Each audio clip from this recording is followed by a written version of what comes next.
My name is Hannah, and this is my Year of Less Stuff.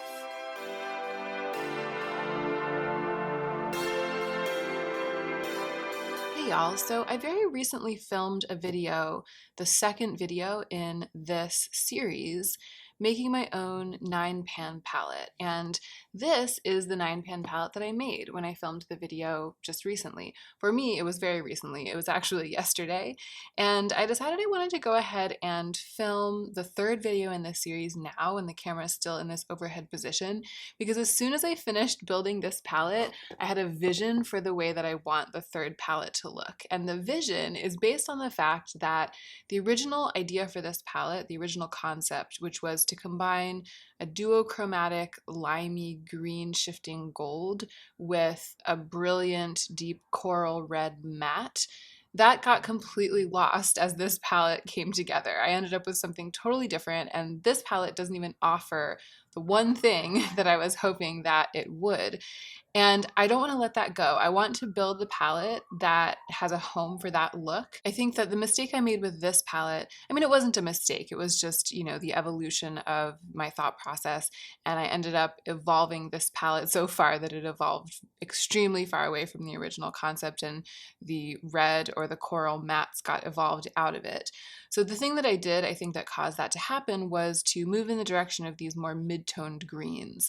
And I just couldn't handle the way that these mid-toned greens looked in a palette with those matte corals and with those matte reds. That super basic plain statement red and the super statement green together, it made me feel like it looked like a stoplight, like a red and green stoplight, and I really didn't like that look. So the greens ended up staying in this palette, the corals ended up getting booted, and I'm now going to build that palette that uses the duochrome lime and the coral, and I'm not going to put any of these kind of strong mid-toned greens in it to avoid that happening again. I do have some exciting ideas about what else I might do to make the palette dynamic and multifaceted, and I'm about to do it. Let's go ahead and get into the meat of the video.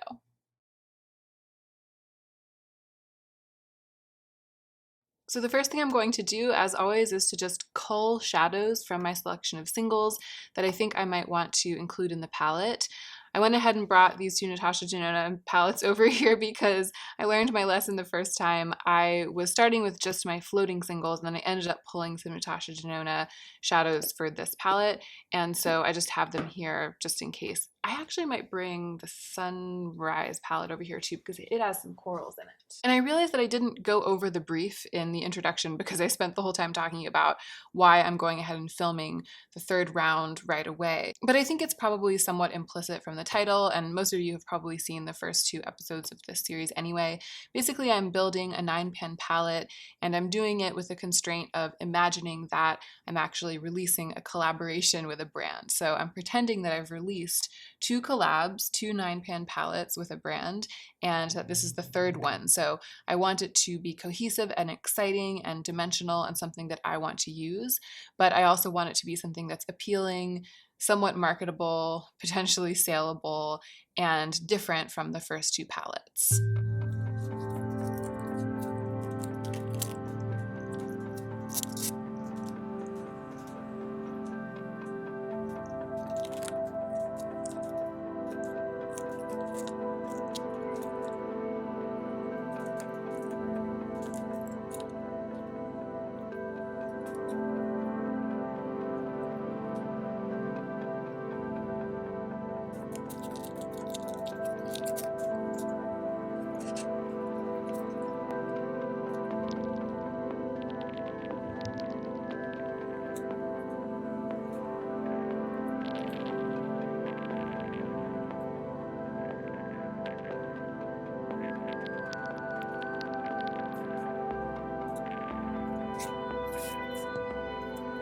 This is the first group of shadows that I've pulled. I have a feeling that I might need to dip back in, although maybe I've got all 9 of my shades here. It's possible. I do feel like it's a dynamic enough group, but I also definitely feel like I pulled a bunch of shades that all kind of represent the same color idea, a bunch of groups of shades here from which I might need to only choose one. Although I do think that for this palette, I might have more variation among certain specific groups. Like I might have 3 or 4 different shades of matte coral and let the palette kind of lean on that. For starters, I decided that Lime Chrome is the duochrome shifty greeny yellow shade that I'm going to base this palette on. This is called Lime Chrome and it's from the Natasha Denona Gold palette. The first time I attempted this, and by this I mean a palette that's grounded in a matte coral look that has like a sheeny, limey duochrome all over the lid on top of the matte coral. I attempted a palette grounded in that and I ended up with something completely different. And when I was doing that, I had picked Baby Lights, the ColourPop shade, as the sort of limey duochromy all over the lid shadow. It's a little bit more toned down than Lime Chrome. Lime Chrome is a really intense manifestation of that kind of eyeshadow. It is very sheer. It's definitely a topper, and it is really shiny, and the reflect is just blinding. So I feel like by intensifying the original concept, by making it kind of darker and deeper and more powerful, I'm going to give this palette a better chance at hanging on to it as it evolves. So the Lime Chrome is pretty much going to be the heart of the palette, and then I think I am going to allow more than one coral in as its little companion. These are basically the candidates, and there's quite a lot of variety actually among these, even though they're all in the same family. This is probably the darkest one. This is maybe the orangest one. This one is a nice mid-toned one. This is a nice blending and buffing shade, but it's pretty pinky. It's like the pinkiest one. This is the one that I swiped from the Natasha Denona Sunrise palette. It's nice and peachy. And then this is obviously quite a bright reddish orange. That comes from a Juvia's Place palette.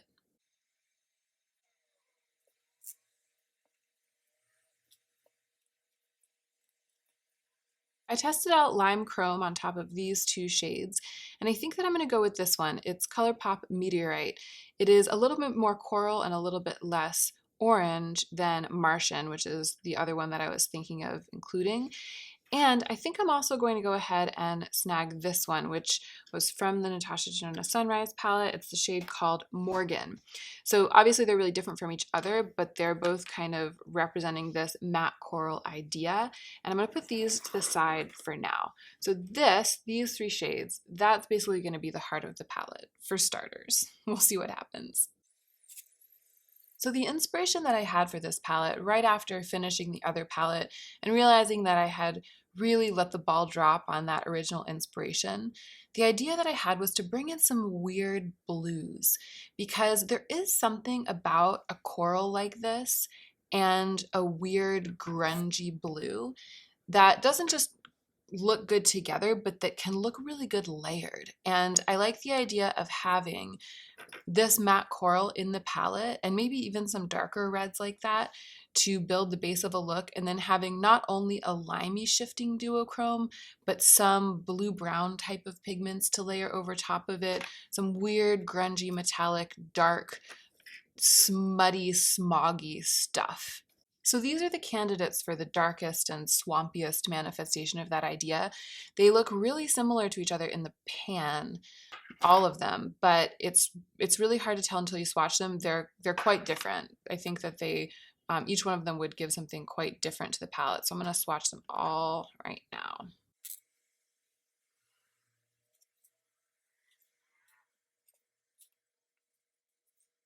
So left to right here, also going top to bottom here, we have this first one, which is Lounge from Urban Decay. I had it as a single in its own little container and I depotted it, and now it just has a magnet stuck to the back of it. So that's that really intense blue-brown pigment right there.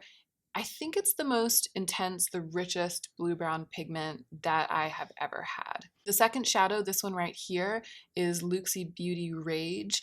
It's a little bit grayer and swampier than any of the rest and a little bit less blue. I would say that it's the grungiest. Actually, this is the one that's the least blue. It's just basically a gunmetal, but I think that this is probably the grungiest. This one right here, I am not entirely sure because it doesn't have a label on it. I am almost positive that it's from the Jaclyn Hill Morphe palette, that it's the green metallic that's on the bottom row of that palette. I think that that's what this is. I can't remember what it's called, but that's that shadow right there. This is Forbidden. It's a colored rain shadow. That packs a punch in terms of color, probably more than any of them. This is ACD6 by Adept Cosmetics. It's more of a topper. I actually really love this. It provides quite a wet look to the lids, and I reach for this shadow a lot. And then this last one here is a Sephora Collection shadow. It's number 56. I think it's discontinued. It's just like a blacky gunmetal with a ton of silver in it.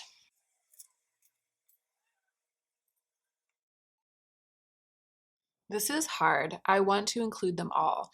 They all feel different to me and they all feel like they would contribute something special to the palette. I actually do think that I want to end up with a palette that has a number of these blues and a number of different kinds of corals in it. I feel like what you see on my hand right now is kind of what I'm going for. It's like kind of the heart of it. I just know that I can't include all of these. They are, even though they're really different to me, they are too similar. They'd make the palette look too similar. And I know that I can whittle it down. But this is hard. I've been sitting here just staring at my hand for a long time. It's kind of hard to choose between like the blacky one, the greeny one, the brighter one, the shinier one, the more duochrome one. It's hard to choose. I think I'm going to proceed in a process of elimination way. And the first one I'm going to eliminate is actually the one that I'm the most attracted to in these swatches here on my hand, and it's Lounge from Urban Decay. I'm going to take it out just because I continue to feel like it's a bit passé to include a blue-brown pigment in a palette, even though it's incredible, and that's why people always include pigments like this in their palettes because they are beautiful and they also add a lot of dimension and texture to a palette. Even though that's true, I think I can do it. I think I can knock it out of the park with this palette without leaning on something like this, especially because I'm building some reds and some blues into the palette. So it's almost like you could get something like this with layering and mixing, but also then have like more options because those things will be things you could use in other ways as well. So I'm going to go ahead and take that one out. In the monitor, this one and this one look really similar. So this is Luxie Beauty Rage, and then this is that color from the Jaclyn Hill palette. There's something I really like about that. I think I'm going to take it out right now, but I'm not going to put it far. I'm going to leave it here in case I feel like switching it in later. It looks too similar, and if I'm going to choose between them, I'm going to choose Rage because I do feel like Rage and Forbidden are more different from each other than either one of them is from this one. So I'd like to take the two of them and have there be more variety because there would be less variety if I took the two of these and there would be less variety if I took the two of those. So I'm going to take the two that are the most different. I think I'm going to go ahead and kind of put them into the palette. And then the question is, do I include this topper? I think this is another one that I'm going to put aside but not far because I do think it would contribute a lot to the palette. And this, same. I'm going to put this aside, but not far. I'm going to start with these two as additions to the palette. One of the things that jumps out at me is this color idea, sort of like a shiny coppery inclusion. It's almost as if this is the metallic version of that, and this is the metallic version of that. It does seem appropriate to include one, but it's kind of hard to pick right now. I'm going to leave them here for a little while. And I don't even know if I would want that at all anyway. This is another little group that I was considering including something from, sort of like the iridescent topper purpley blues. What's this? This is Mr. Sandman from ColourPop. This is Glass Bowl from ColourPop. And this is ACD3 from Adept. This is a really interesting shade. It's Genesis by Luxie. It's a very silvery blue. Sorry, those swatches are all kind of blending together. I feel leery of letting purple into this palette, and the only one of these that doesn't really have pretty strong purple shift is this one from Luxie. So I'm actually going to include it for a little while and see what happens. This is like a greeny gray idea, so providing some support for lime chrome with like shadows. This is one that didn't make it into the second palette that I built. It was from the original Alamar palette. This is one I've been wanting to include somewhere. It's Fairy Acid from JD Glow. I was disappointed with how it performed when it first arrived, but I actually ended up using it a lot. It always makes it look green, so it does feel like it might actually work with the idea of this palette. That's Tea Garden. This one right here is Tea Garden from ColourPop. It's just too similar to Lime Chrome, so that one's definitely out. But gosh, Fairy Acid might be in. And that one from Alamar, they might be too similar. Fairy Acid might also be too similar to Genesis. I think it is, but I think I like Fairy Acid better. All right, we're getting down to it with the shades that I pulled. I don't think I'm going to want to include this one because I always end up with not enough grunge.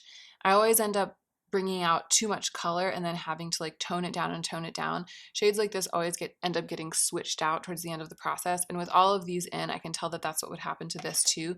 So I'm not going to include it. This is a grungifying shade that I also feel like would work really well with this palette. I believe this is Cosmo from the Natasha Denona Star palette. This is another grungifying shade. I could totally see this one working. This is from the Lila palette, and this is another Natasha Denona matte. I feel like any of those could work for this palette, and I really do like the way that it's looking with all of them there. I feel like Cosmo is actually a pretty good candidate. All three of those are pretty good candidates. I'm gonna go ahead and swatch it on my arm and see how it's all looking together, and then make some final decisions and see if I need to switch anything out.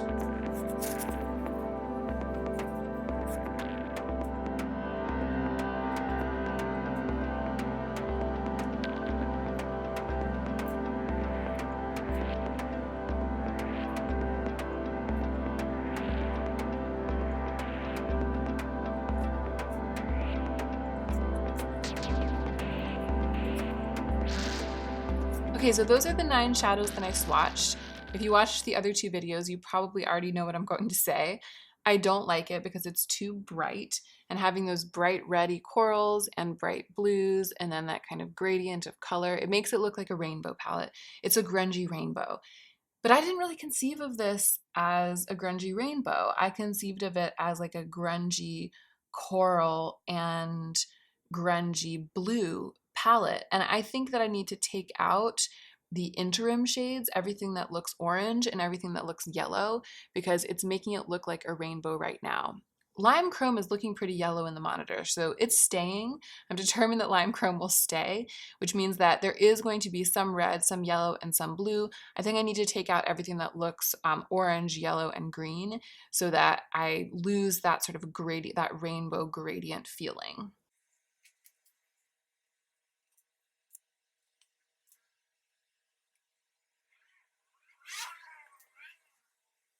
Okay, that's starting to look more like what I envisioned. It's starting to look a little bit less like a rainbow and a little bit more like kind of like these 2 colors coming together to mix and be grungy. There are only really 3 mattes right now, these 3 mattes at the top. This down here is like a satiny matte, this grayish, brownish, purplish Natasha Denona shadow. And I wonder if I might be able to find a matte that's a little bit more brown, that's also more matte, because right now the grayish shift underneath this is looking a lot like the grayish shift underneath this. From my angle, it is. I don't know if I'll be able to show that to you. Maybe you can see there. The black undertone that's coming out of this shadow here, it's looking a lot like this. I'm not sure we necessarily need them both. I'm just going to poke around and see what I find.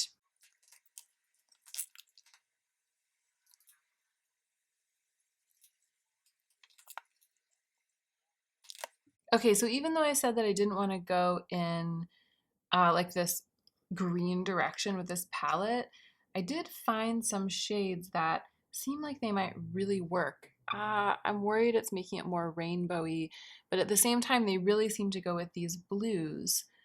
So it's not like it's diversifying into parts of the rainbow that we're not already in. I feel like there might be a question though of whether this matte, which is the one I just swatched, is too similar to this one. they're just undeniably different. This is definitely a matte. And when you really see those built-up swatches, you can see how different they are. This is definitely sort of like a foresty green matte with a tinge of blue, and this is just a really shiny, glimmery, but super grungy shade because when it's buffed out, you see that black coming through that's underneath it.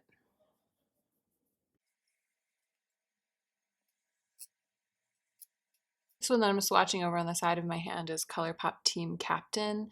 That matte in the middle is ACM 8, and then again, this is Luxie Rage.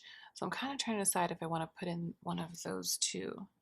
I feel like the Adept one is definitely giving us more of the like green blue. This is another Adept shade, ACM 7. It's like a blacky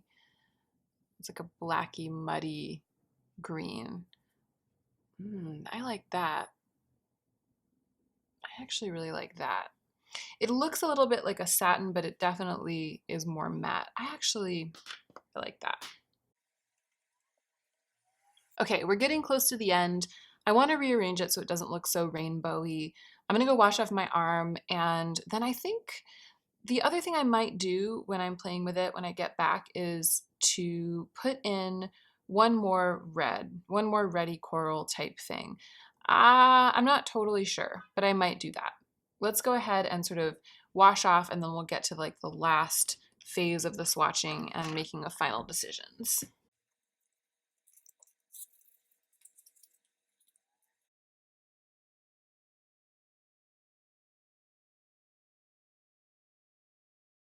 Okay, let's try swatching them in this order. I feel as though this isn't a palette that you would look at and be like, oh, that's just a rainbow palette. I feel like you'd look at it and be like, oh yeah, it's like a grungy red and blue palette. And that's what I want. I think when it's swatched out, it might start to look a little more rainbowy, but I guess there's only so much I can do because I have red and blue, and then I've also got this greeny yellow. So a lot of the colors of the rainbow are represented.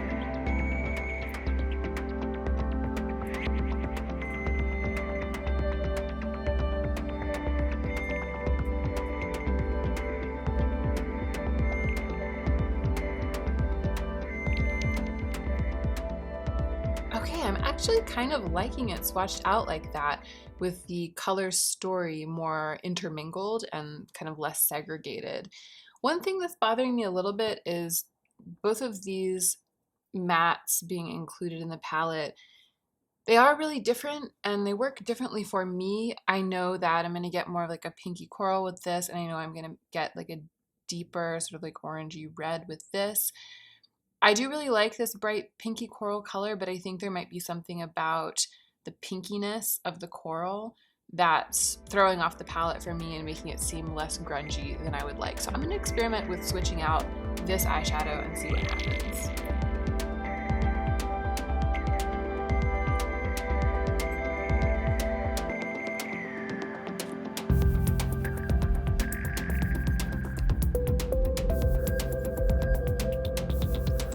Okay, well, this is what we're doing. And it belies what I just said, because I was saying that I thought it was the brightness of the other shade that was here that was throwing off the palette for me. Well, I think I said it was the bright pinkness, and I think it was indeed the pinkness of that coral that was throwing it off for me. This is more of like a fluorescent red, and built up on my arm, it is looking a little bit more, it's like that fluorescent undertone is coming out in a way that lights up the row of swatches, just like the fluorescent presence of it in the pan lights up the palette. And I feel like this brightness is giving the palette the weirdness, the quirkiness that makes it sing, especially putting this really bright fluorescent red right next to lime chrome. And that is like the heart of the palette, like building lime chrome on top of a bright color, a bright red color, and then maybe putting this rustier one in the outer corner. That's what I was starting with, and then I wanted to diversify with some grungy blues. So I feel like this has done it. I was not sure that it was going to get there, and when I added that in, it really made it perfect for me. I'm super pleased with this. So I'm gonna go ahead and build up the swatches, give you some close-ups of beautiful, juicy, thick swatches, and then I'm going to find a palette home for these 9 shades.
Okay, I think that this is the only empty magnetic palette that I have that's big enough to fit this particular 9-pan palette, apart from this square Tarte palette, which is the one that I've been using.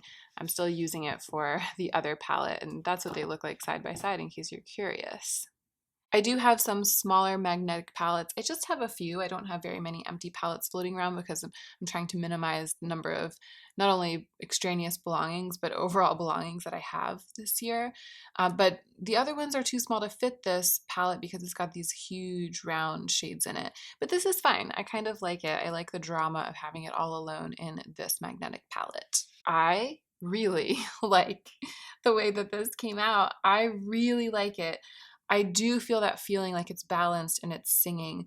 I think if I have one criticism of my own work, just having filmed the swatches close up, it's that these two shades look pretty similar in certain lights.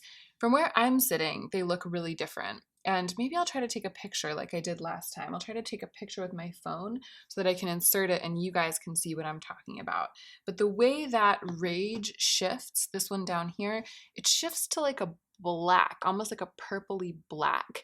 And the color that looks exactly like Forbidden is only the reflect. So it's only the way that it looks from one direction. I actually have done a lot of eye looks using both of these and kind of building this one in the outer corner, buffing it out, and then packing that one on the lid for intensity of color. So I know that it's not a dumb idea to have them together in the same palette. I do feel like they complement each other. But in terms of how the palette appears in swatches, how it would sell in its imagery, I feel like that is potentially its Achilles heel. Overall, though, I'm super pleased with it. This was super fun. I do feel like this one was a little bit more successful and went a little bit more smoothly than the second time I tried to build a 9-pan palette. That was chaotic. The first time to me was the best. I really love the palette that I built the first time, but I think I'm almost as pleased with this one. I feel like it's as surprising, maybe even a little bit more surprising, a little bit off the beaten path. It's definitely the one that has the most shock and drama of all three of them. So this was super, super fun, and I'm glad that I decided to sit down and do it today. Let me know what you think of this color story. Do you think that it reminds you of anything that's on the market? Does it seem innovative? Does it seem like something you would enjoy working with? I feel like it's interesting because right now we see like the pop of blue or the pop of red in a lot of places, or the pop of orange. I don't feel like this palette can be accused of having a pop of anything because it is kind of like exploring a couple of dimensions of each one of the colors that it boasts. So I do hope that that is the impression that you guys are getting from the other side of the screen, but I'm curious to hear what you said. And that is it. I am going to go ahead and finish this video. I hope you enjoyed watching it, and I really appreciate you being here, and I hope that you are remembering to take extra good care of yourself right now so that you can be the most effective version of yourself as you do your work in the world.